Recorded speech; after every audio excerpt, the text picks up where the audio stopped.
What is happening? We're outside the Hilton here in Belfast. It's a lovely Thursday morning and I'm waiting on a special guest to come out and do another tour with me around Belfast. I'm not going to tell you who it is, but I'll give you a wee hint. Bosh. So, to give you an idea, I would never have had a paint or anything on the shangle. Obviously coming from the Falls Road, right? Yeah. But the joke is, a guy walks into the Rex bar, this is UVF bar here, and he has a crocodile on a leash. And everybody looks at it. And he walks up to the barman and he goes, do you serve Catholics in here? And the barman looks at everybody in the bar and they're just going to say, yes, fuck's sake, there's a fucking guy with a crocodile. And he goes, yes, and he goes, that's good, I'll have a pint of beer and he'll have 2 Catholics. John, you're not learning. No, look, I'm going to say. No, you're not coming in. Vaping is strictly prohibited. John. So are English Protestants, but we're going in anyway. Is this the first time in Belfast? Yeah, I love it. I've been once to watch Mick Conlon versus Jordan Gill. Oh, very good. Boxing's going good for you, John, isn't it? Yeah, it's good, it's good. Last fight, you made a statement, didn't you? It was good, but it was nice coming over here because you've got a good little crop of boxers over here in Northern Ireland. I studied history at university, but I didn't do this part of history. No? What did you do? Was it English history? No, it was Russian Revolution and European. And German, you did, didn't you? World War II. French Revolution. But I've done bits and bobs on Churchill and his involvement with the Black and Tans. Yeah, there's a connection between the Black and Tans from Ireland and then the Black and...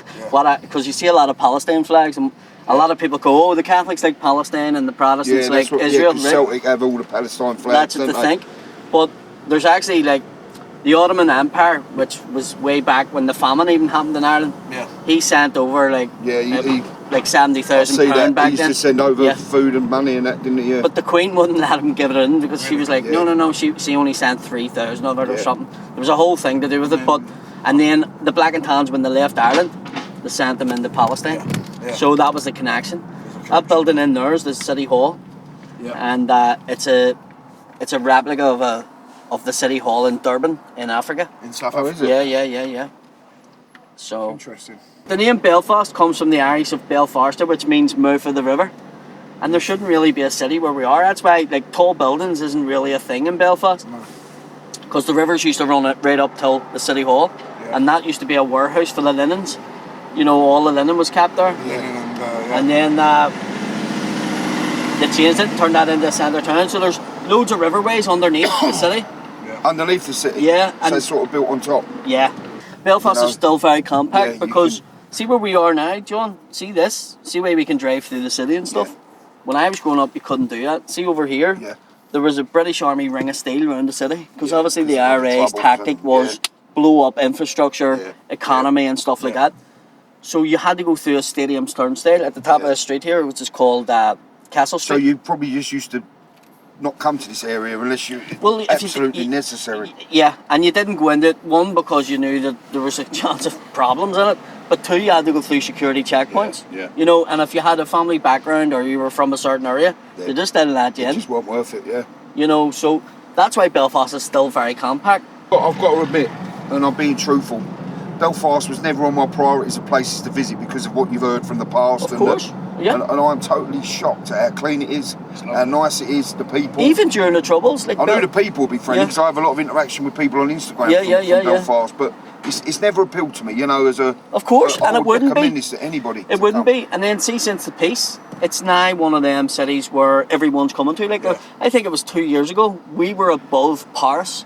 Yeah. In terms of people in European cities wanting to come and see. Even when I came in for the nightlife, we watched the fight and we went out for a little bit after. I preferred it to Dublin because it's a little bit more packed. Yeah. Dublin's too busy, too touristy. Dublin, it's hard to meet an Irishman in Dublin now. You know, it's very European. It's like any other. It's like any other big European city. You know. You'll see the big needle. See the big needle above the tower here. You see this? Yeah, I can see the needle. You see the needle? Yeah. That's St Anne's Cathedral, and that's the massive Protestant cathedral in Belfast, and inside's the coat of arms of every battalion of the British Army that served here. When they were building it, on the side of it is the largest Celtic cross, which is a massive Irish symbol in Ireland. And they built it on that. And they built it on the side of that, and they used stone from the 32 counties of Ireland, and these were all acts to try and, you know, make it more appealing to the Irish people. And people think here it's like a Protestant Catholic fight. It wasn't. It was never the case. what basically happened was 800 odd years ago they came over and they took the land, the British, right? It's always more than just religious matters. Of course it's it was, yeah. territorial, it's resource-based. It was just great land and it was full of farming and it was just just amazing. It was this wee island that had a lot of stuff over. I imagine similar to the Israeli-Palestine conflict. It's about 100%, yeah.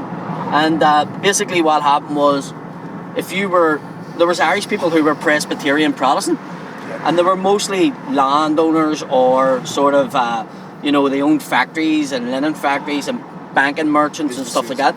And they didn't have the same rights as an Anglican or a settler that was brought over from England. Yeah. So they actually formed a rebellious group, and this was like in the 1790s. Within the Protestant religion, a rebellious group, yeah. But because there were only a small amount, they needed the Catholics to fight with them. Yeah. So the Catholics ended up joining them, and they were called the United Irishmen.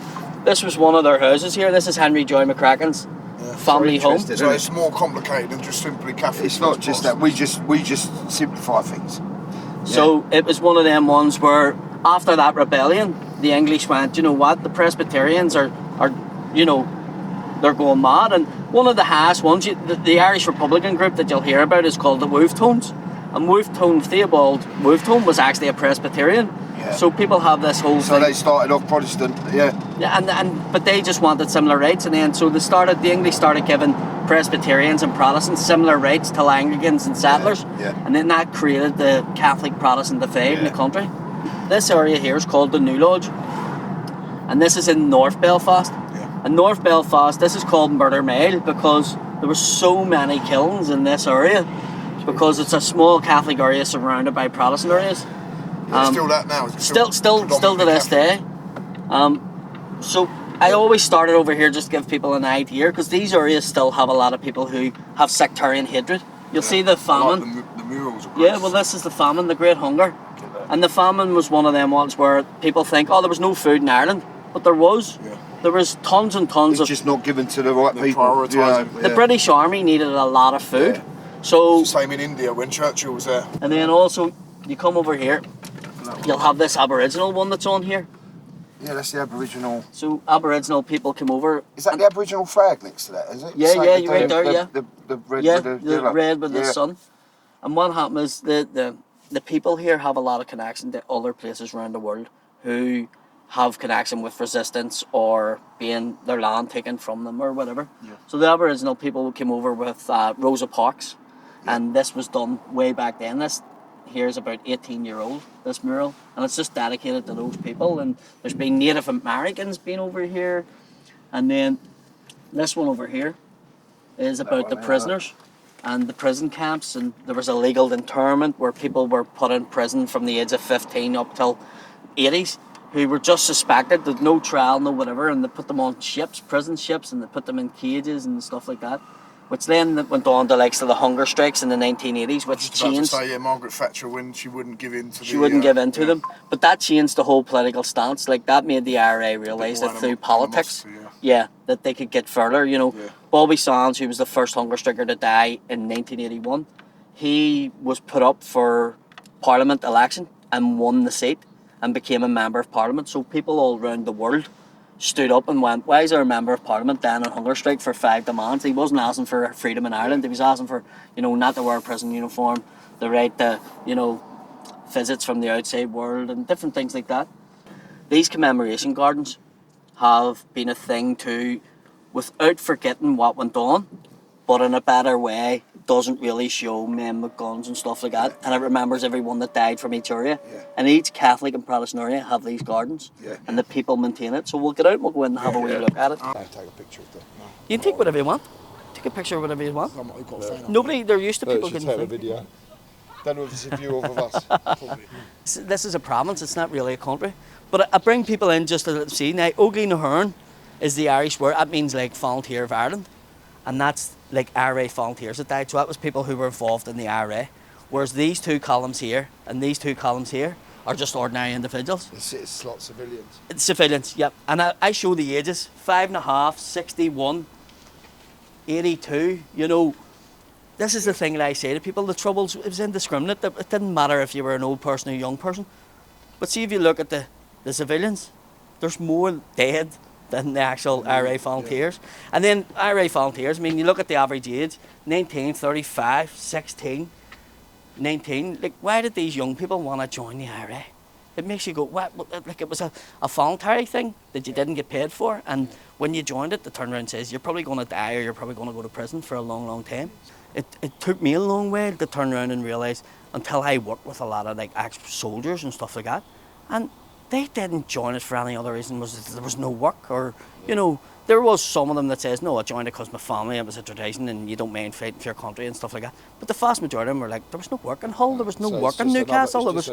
Yeah, and they were coming over here and getting fucking shot and killed, and they were the same age as these boys, and you're going... Yeah, because you've got the British soldiers led that same age, exactly. Young men getting killed. 100%. After Bloody Sunday, that when the soldiers went out, and they only done what they were told to do. It wasn't one soldier went, I'm going to go out and shoot all these people. They were fucking given that from the top. They were like, go out and shoot loads of them and they'll stop doing this. But it had the opposite effect, because within like 48 hours of that atrocity that happened in Derry, I think there was something like 700 new members in the IRA. Do you know, so it's one of them. And I suppose it's like Canary Wharf or Warrington Bomb or anything like that. If you fucking didn't, you were like, fucking, they've killed this. Of course As I say, I missed the Bishopsgate bomb by about 10 minutes.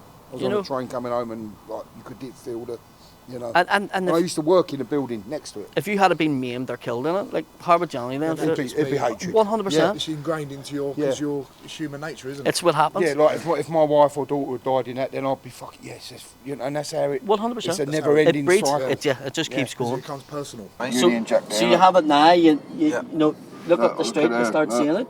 You know, you start seeing the buntings. You get what I mean? So you know where you are. Why are we going to? They used to paint the curbstones red, white, and blue. Look at that. Take a picture of that. Like when you bring English people here and they see that, they go, "That's like the coronation's on or something." You know. It's like being at an old age pensioner's house by the seaside. You know, that's what they're sort of doing in England. Yeah. What was the paramilitary group called for Ulster? There was the UDA, which is the Ulster Defence Association, and the UVF, which is the Ulster Volunteer Force, and the Ulster Volunteers Force, the 36th Ulster Division. Looks good right there. You see where the curbstone's all done? Look. Yeah. See right up. So the 36th Ulster Division of the UVF were actually a battalion of the British Army. Yeah. And like in the First World War, went over and fought. There was Catholics fought on it against the Germans. First World War, a lot of Irish died fighting for Britain. Yeah. In the World War One. And that's when it all happened, wasn't it? During World War One. Well, Home Rule and all came in and stuff like that, and the UVF were like, no. So these groups were set up to counteract the IRA, which was a guerrilla warfare group, and these ones could operate the same way. There's a good thing coming here on the wall there, look. It's the Ulster, the Hand of Ulster, isn't it? Yeah, Red Hand of Ulster. And what is this area called? This is called the Lower Shankill. This is called the Lower Shankill. Can we take a picture of that? Yeah. Now up here is the Crumlin Road jail. This jail dates back to before even the famine. It was a hanging jail, and right in here was the courthouse. And there's tunnels that go between the courthouse and into the actual jail itself. Used to take them from there to there. Well, it was good to do that because you can see where you're in a Loyalist area. Next to this hospital over here is called the Mater Hospital, and it was run by nuns. And if you were a Catholic and you were brought there during the Troubles, you didn't want to stay because a lot of Catholics were assassinated while they were in bed in that actual hospital. I was doing comedy and then even playing football, you would have had one or two mates. But social media and all, I have friends from Protestant areas. So you're a bit safer now. Yeah, but I mean, I was literally in the butcher's up here a couple of weeks ago. There was like a butcher up here, and he was like, "Come down and get some meals," because I was boxing. Yeah. And I went in, and the guy just walked in and went, "What are you doing here?" Still an animosity. And then he laughed and walked out, but we didn't know if he was serious or not. You didn't know whether you come out and there'd be someone waiting with a gun or a knife. Or... So these would be people who fought for Loyalist paramilitaries, and basically these guys would be seen in the Shankill as like heroes and saviours because they were taking the fight till the IRA. Yeah. So they'll remember anybody who fought against the IRA who was involved. Saying like, look, you want to support us, you don't actually want to. Yes, ordinary people, extraordinary rules. So it's like you know what they've got to do. You can support them, but you'll never. Why did they join? Why did they join a voluntary force? Why did they go and fight against this? Because as a Loyalist too, you could have been arrested, put in prison, the same way as things, you know. So this is a Rex bar here. This would be a UVF pub, and you see their garden in here. Force for Ulster, the Great War. So what I was saying to you about the 36th Ulster Division, this is all remember namings going back to the Somme. You see there, the Ulster Volunteer Force, Scottish Brigade. So you know it goes straight back. It wasn't just just a paramilitary group. It was set up, you know, in the 60s. This is something that goes back in time. 20,000 men died on the first day of the Somme. It's mental, isn't it? Yeah. Crazy. So to give you an idea, I would never have had a paint or anything on the shangle. Obviously coming from the Falls Road, right? Yeah. But the joke is, a guy walks into the Rex bar. This is UVF bar here, and he has a crocodile on a leash. And everybody looks at it, and he walks up to the barman and he goes, Do you serve Catholics in here? And the barman looks at everybody in the bar and they're just going, just say yes, for fuck's sake, there's a fucking guy with a crocodile. And he goes, yes, and he goes, that's good, I'll have a pint of beer and he'll have 2 Catholics. Bloody hell. So it gives you an idea of it, you know. Walk over there. Yeah, so what I was showing him is, this is all 36th Ulster Division of the UVF. So you see like the Great War and you see like the Scottish Brigade and stuff like that. So go and take a few photographs, sure. Crazy. So you wouldn't be able to go in that bar? I've never been in it. Yeah. I don't know what would happen. I don't know now because of what I do. I probably would be alright, but you just don't know. Yeah. But it's also a thing, like how do you sort it out? How do you sort this situation out here? Because they're still separate areas. It's very hard, you know what I mean? Until everyone mingles properly. I think it's mainly because you'll have diehards on the Catholic side and on the Republican side that go, nah, we just want United Ireland. They can fuck off back. As you say, dilute young it. ones Will dilute it mixed marriages. We pop our head in this bar, have a look. It's a different time now. We pop our head, it's like traditional. We can't go in. No. It's the first time I've been in. Sorry, love. She's doing the double. Right, this is how it should be. Look, the first time you come in this bar, Rex's bar. I've just as a respect thing, I've never walked into one, do you know what I mean? I've been in the Berlin bar. I've been in the Berlin bar and I've been in the Rangers supporters one. Yeah, that's actually my cousin's bar. Is that right? Berlin, yeah. So I was in there and big lad I used to do football with, he had me in there. And but yeah, no, it's good to walk in and see because we've all been outside showing them the garden. Now you can see it's a good bar. I walked in with Big John and Big John. I walked up behind them. It's a fantastic bar. Yeah, so traditional. There's nobody to come this connect. So traditional, really nice. Thank you very much. Thank you. Cheers. This is more important than anything, food. So see the gates straight ahead? And they're on remote control. You see where the netting and stuff's up beside them businesses? Yeah. So them gates are on remote control. Wow. Now they stay open 24 hours, but that's only a recent thing, like in the past year. I've seen that. But at 7:30 every night, the gates between the two sides, they close. There's 70 different walls that divide communities. Yeah. So traditionally before 69, the streets run right through. You know, and it was all houses built by millet. So like, this is Protestant on the left and the Catholic Protestant on the right. And the Catholics on the other side. And the walls have actually got higher since the peace agreement. Have they really? Yeah, they've got higher.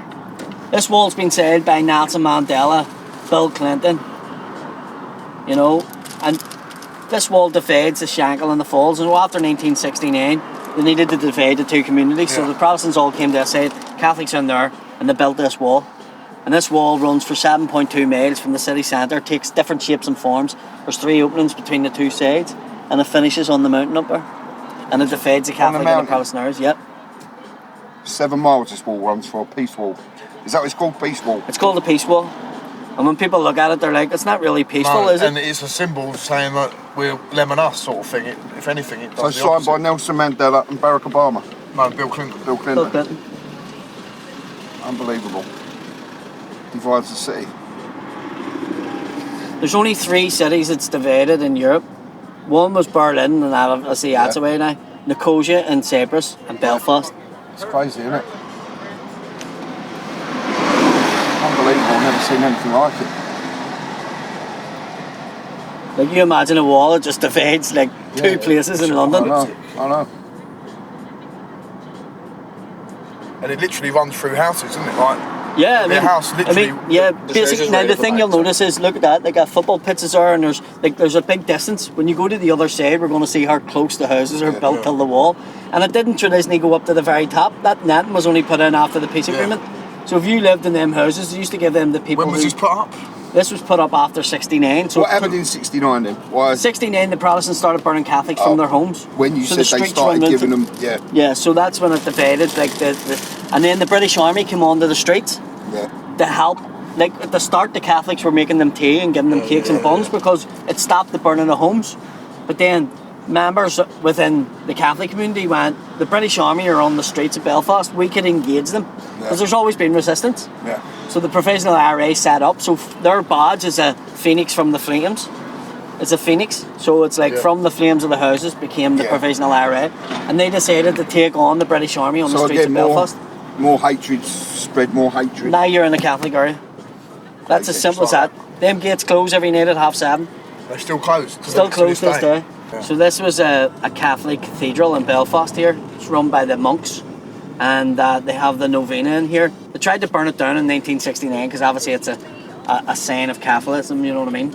And the first wee lad was Fane Dempsey.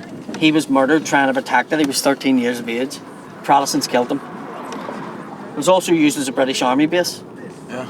It's funny though, isn't it? It's like people from churches attacking people from churches. The underneath of this area was blew apart by the German bombers during the Second World War because of the industry around here. Yeah. And the Protestants and the Catholics all sheltered underneath. Yeah, so they're all sheltered underneath together. There's a bigger problem. And if you look down, you'll see the peace line. So line. there's all underground stuff here. Yeah. You see the peace line? You see the continuation? We were on the other side. And this is Bombay Street. And the people say that this is the birthplace of the IRA, the Provisional IRA, because this is where it all started. And this is, look how close we were on that wall on the other side. I says, look at the close these houses were to the wall. And they were called the Provisional IRA. They were called trying to set something else up after it, maybe. And that's why in this garden you have like the phoenix. So from phoenix from the flames, from the ashes, rose the Provisional IRA. This is all tourism. This is people showing him. Hey buddy, do you know we can get a pint round here? What is happening? He's all good. I hope they're telling you the truth. For anybody that doesn't know, I used to be a man like these and done tours. I'm now the Lord Mayor of West Belfast. Very, very popular, very, very famous. And I'm just hoping that you're all welcome in West Belfast today. Don't believe a word they're saying, but they're good guys. Paddy used to be a black taxi driver. Yeah. Gin and tonic. Gin and tonic? You're too old for me, but you're a lovely looking girl. Oh, don't you start. Don't you start. I can turn Muslim to have more waves now, you know. All the best. See you later on. This is the city cemetery. This was set up by the government here, and there was nowhere to bury the Protestant dead and stuff like that. So they opened this up because the Catholic Church would own a lot of graveyards. Yeah. And then they planned they were going to, there's a Jewish graveyard, part of that graveyard in there, because there's a lot of Jewish community lived here after the sort of First World War, Second World War. But when they were going to put Catholics and Protestants in it, the Protestants wanted a wall built under the ground to separate the two. Jesus. So even in Dev, they were still like wanting to be separate. So this is Catholic-owned church land, basically. No, this is the council. This is the government. Are there? I don't suppose there's many graveyards that are mixed though, is there? Because you've either got because they always. But now there's lack of space. Do it in the churchyards and there's lack of space now, so there's. Yeah, that's a problem for every country, isn't it? Yeah. So they're going to have to just start burning people. Yeah. And this is where the Falls Road divides into two. You're still in a Catholic area, divides into two. This is the Milltown Cemetery. This one was famous for the guy, Michael Stone went in here. The 3 people that were shot dead in Gibraltar. Yeah. He went into their funerals and started shooting. He says he was going to shoot Jerry Adams and because the three IRA men were shot in Gibraltar by the and then they were brought back. So he went in there. He went in there, so he was a Protestant and he started shooting. And then the following week, one of the guys he shot, his funeral was coming down the Andersonstown Road, and they shot the 2 corporals that was in a car. Oh yeah, that was when they took the wrong turn. It was a Palestine one. They took the wrong turn, didn't they? These are some of the things that was made inside the Armadillo. That's a women's steel. And you see here, look, stuff made inside, sent out. So 66 days on hunger strike, Paddy'S. Yeah, it's a long time to wait to die. Because you must have that saying, right? No. It's just mental. Nothing. And basically your body shuts down. Yeah, because even when people are dying of cancer and they send all the life support with my dad. And they said, oh, he's going to die in a day. It took him like 8 days. Yeah. And that's with a cancer. And obviously, where's he just sitting in? Oh, he's probably sitting in the cell doing nothing. Like, it takes long as well. After a certain amount of time, you go into coma. So some of the hunger strikers then had told their family, do not take me off the hunger strike, no matter what happens. Yeah. You know, but by that stage there was a lot of damage that had already happened to their bodies. Yeah, so like Pat Bill McCune, his family took him off because they would bring, like, these volunteers probably never had family to come and see them or anything, and then they were on hunger strike, and then they would have brought their whole family and showed them in the bed and lying down. And they would have said, you can take him off, we can bring him back. So Pat Bill McCune, but he had complications. He ended up dying in 1986. He was took off the hunger strike in 81, 82. Yeah, because the family thought we've got to try and save him. Yeah. And then he died from the complications. Yeah. So, John, you're not allowed in. No, look, I'm going to say. No, you're not coming in. Vaping is strictly prohibited. John. So are English Protestants, but we're going in anyway.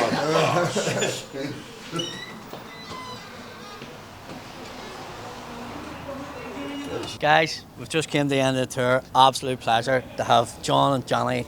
Absolutely brilliant. Really enjoyed bringing them around, showing them Belfast. And do you know what? One thing I noticed, and I bring most people over, they come here and they see Belfast, they fucking love it.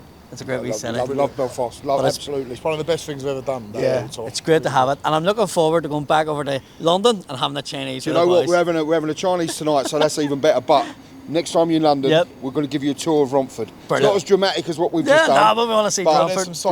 There's some sights. There's some sights. Bosh.